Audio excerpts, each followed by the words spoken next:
तरह से भी हम क्वेश्चन सॉल्व कर सकते हैं।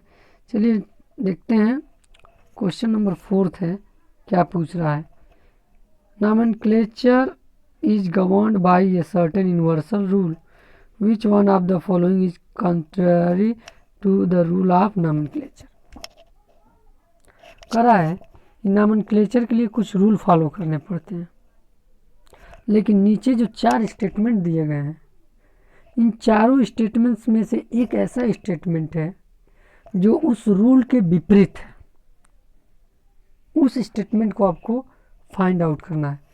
चलिए देखते हैं भाई कौन सा स्टेटमेंट है जो उस रूल के अपोजिट है। तो पहला स्टेटमेंट देखते हैं, the name are written in Latin and are italicised एकदम 100%।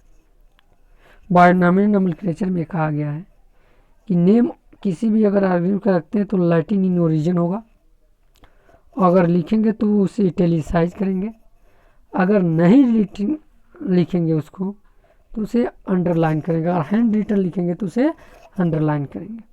सेकेंड स्टेटमेंट वही कह रहा है कि when written by hand the name are to be underline, यानी कि ये भी सही है, ये भी सही है, इन दोनों का गलत होने के चांसेस नहीं है।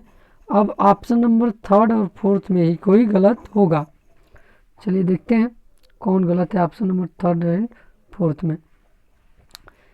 Biological name can be written in any language, गलत, क्योंकि अभी हमने फर्स्ट ऑप्शन में कहा कि बायोलॉजिकल नेम किस में लिखना पड़ेगा, इटालियन में लिखना पड़ेगा या वो लैटिन ओरिजिन होगा। तो यहाँ वही देखिए अभी यही कह दिया कि किसी भी लैंग्वेज में लिखा जा सकता है, यानी कि सी गलत है। और इस क्वेश्चन का आंसर ही क्या हो जाएगा, सी, क्योंकि क्या पूछा है, कंट्रेरी मतलब विपरीत पूछा है, जो विरोधाभास हो, जो गलत हो, उसको फाइंड आउट करना। लेकिन चलिए हम चौथा भी देख लेते हैं। The first word in a biological name represent the genus and the second name is specific, 100% सही है। तो सभी लोग को मालूम होगा जो बायोनॉमिनल नॉमेनक्लेचर पढ़े होंगे। यानी जो क्वेश्चन आपका 4 है, 4 का आंसर क्या हो जाएगा, तो 4 का आंसर हो जाएगा सी। देखिए ये भी नीट 2016 का क्वेश्चन है। टोटल एनसीईआरटी बेस्ड, जिन्होंने एनसीईआरटी अच्छे से पढ़ लिया वो क्वेश्चन कर ले जाएंगे, रेफरेंस पढ़ने की भी ज़रूरत नहीं है, ठीक है। तो चलिए 5th नंबर वाला क्वेश्चन देखते हैं। विच one of the following is not A correct statement. 4 statement दिया है, पूछ रहा है कि ये कौन सा स्टेटमेंट है जो सही नहीं है। चलिए पढ़ते हैं कौन सा स्टेटमेंट है जो सही नहीं है। तो फर्स्ट स्टेटमेंट है, a museum has collection of photograph of plant and animal. आपने ऐसा पढ़ा है कि प्लांट और एनिमल का फोटोग्राफ हम म्यूजियम में रखते हैं? हमने तो नहीं पढ़ा है। हमने क्या पढ़ा है कि म्यूजियम में प्लांट और एनिमल को लिक्विड मीडियम में करके रखा जाता है, जिससे कि वो सड़े गले ना। फोटोग्राफ तो नहीं रखा जाता है, ठीक है। इसका मतलब है कि यही 5 का यही गलत है। लेकिन चलिए अदर भी पढ़ लेते हैं कि is a taxonomical add for identification of specimen, 100% सही। Herbarium house dried pressed and preserve plant specimen, एकदम 100% सही। Botanical garden has collection of living plant for reference, एकदम 100% सही। यानी 5 का कौन सा आंसर हो जाएगा, 5 का ये क्या है आंसर है। देखिए नीट 2013 का ये क्वेश्चन है, बहुत ईजी तरीके से। इसलिए बच्चों में क्लास 11 एनसीईआरटी जो है उसको लाइन बाय लाइन पढ़ाकर और मैं ये वीडियो बनाने वाला हूँ, और वो वीडियो मैं एक प्लेलिस्ट बना चुका हूँ, अपने चैनल पे एक प्लेलिस्ट बना चुका हूँ, और उस प्लेलिस्ट पर मैं उस वीडियो को लोड करने वाला हूँ।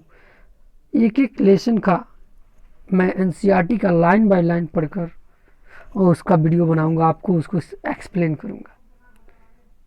तो उसको ज़रूर आप देखें अगर आप नीट वगैरह का तैयारी कर रहे हैं तो।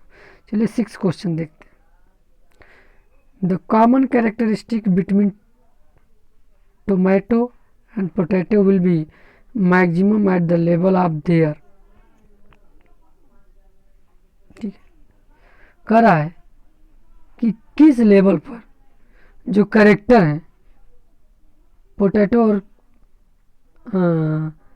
टोमेटो को कॉमन होंगे।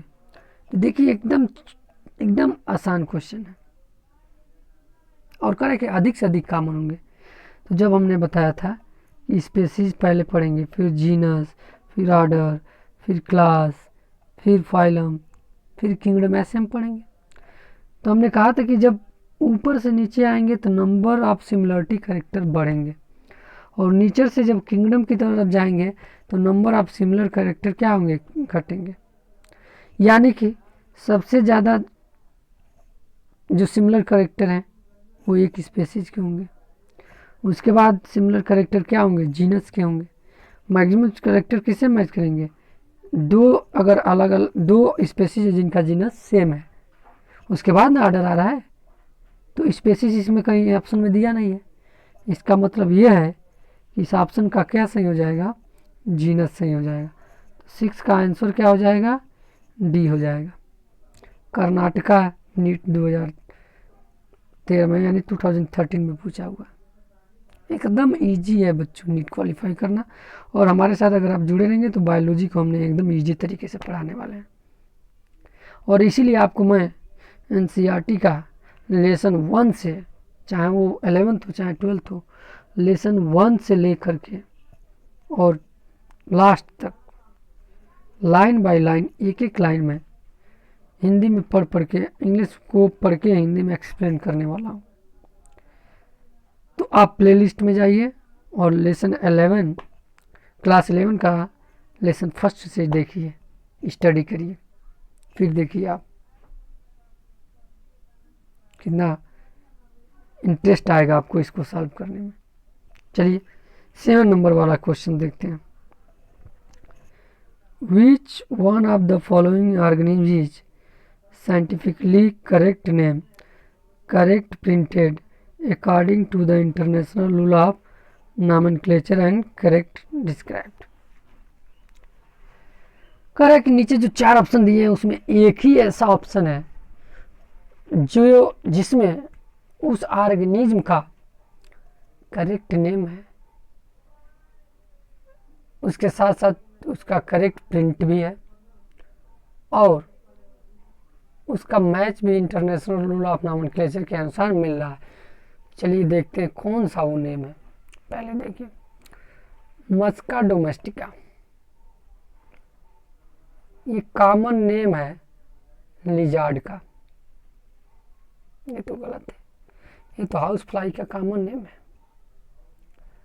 हाउस फ्लाई का साइंटिफिक नेम क्या है, मस्का domestica.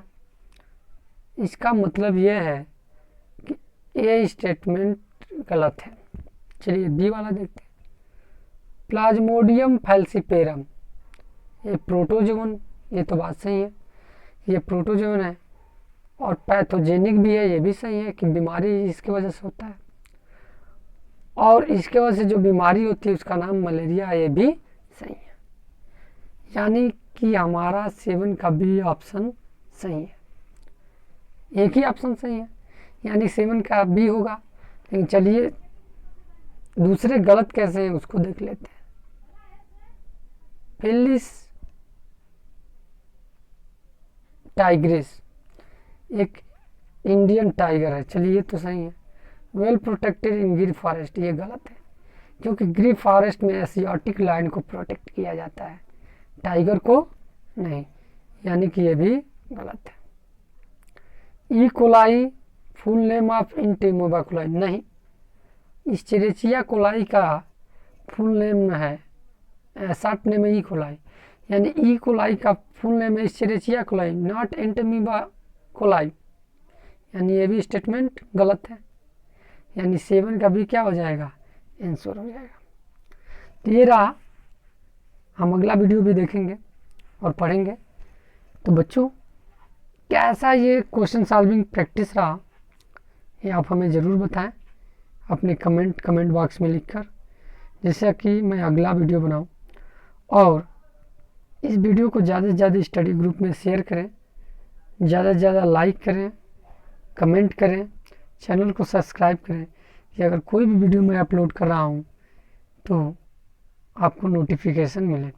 Thank you very much for watching.